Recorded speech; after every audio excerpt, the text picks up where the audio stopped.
What is Kol Nidre? Well, first let me read it to you. Now, when we say Kol Nidre, we're talking about Erev Yom Kippur, the night of our holiest night of the year.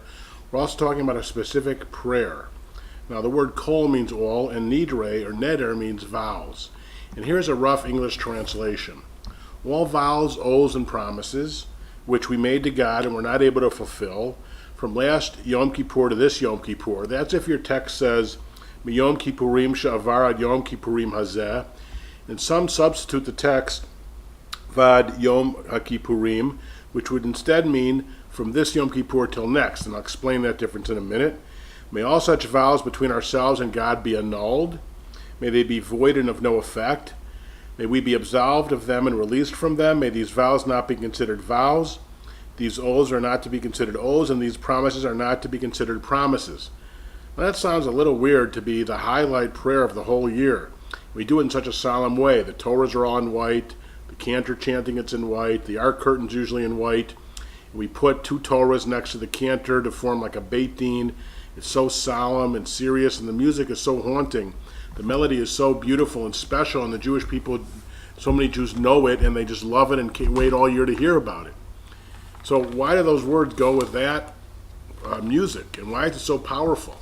Well, there's a very interesting story told about Franz Rosenzweig, who was one of the great German Jewish philosophers and scholars last generation, that he was on his way to convert to Christianity, and he was so moved by the service of Kol Nidre that he vowed to remain Jewish and check it out, and he became one of the great scholars.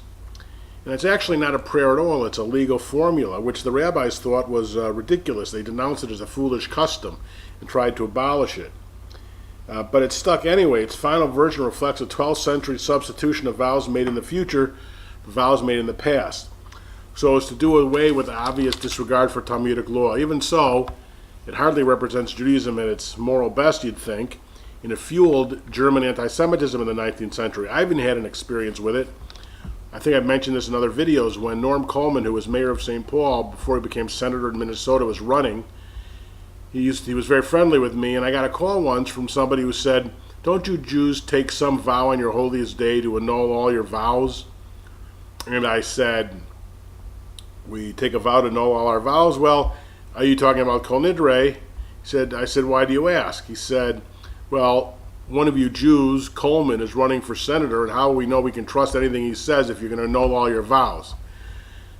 So I said to him, "Listen, mister, you may not be anti-Semitic. This is a classic anti-Semitic question. That prayer, Kol Nidre, is done only about vows between us and God, nothing to do with the vows between people, and I assure you, if Senator Coleman becomes Senator Coleman and not Mayor Coleman, he will do his best to abide by the promises he makes, and this will not be subject to any interference with his duties, constitutional duties, as a senator of the United States."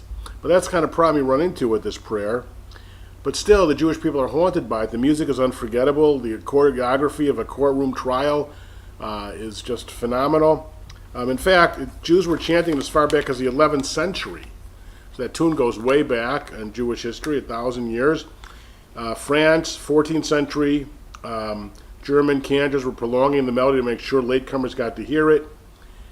But there was in the 1500s a Polish rabbi named Mordechai Jaffe who sought to change the text because the cantors resisted coupling the age-old melody to new lyrics. And then some other rabbis in the last 100 years tried to attach it to Psalms or write a new prayer altogether. It hasn't worked, though. The Jewish people probably don't care much about the words. They just know the words and they know the music and they want to hear it. And even in this highly secularized society, it touches something deep and sacred in the Jewish heart and spirit. But that's really what Kol Nidre is. It's a legal formula to annul vows we make. And what's behind it really is the idea that what we say is precious, should be taken seriously, and so we don't want to make rash vows to which we cannot fulfill, to which we will be held accountable. The Torah doesn't want people to make vows. It tries to control them and limit them. And this is a prayer to be able to nullify any rash vows we make. But obviously, the significance of it goes way beyond it. It transcends it. Even in the rabbi's attempt to do away with it, it didn't work because the Jewish people are so attached to the music of Kol Nidre. If you want to hear some beautiful melodies, go on YouTube and just search for Kol Nidre, Kolnidre, and you'll hear some beautiful versions of it. Kol nidre v'chasarei. I'm not going to sing it because I don't have a great voice, but that's basically what it is. Okay, shalom.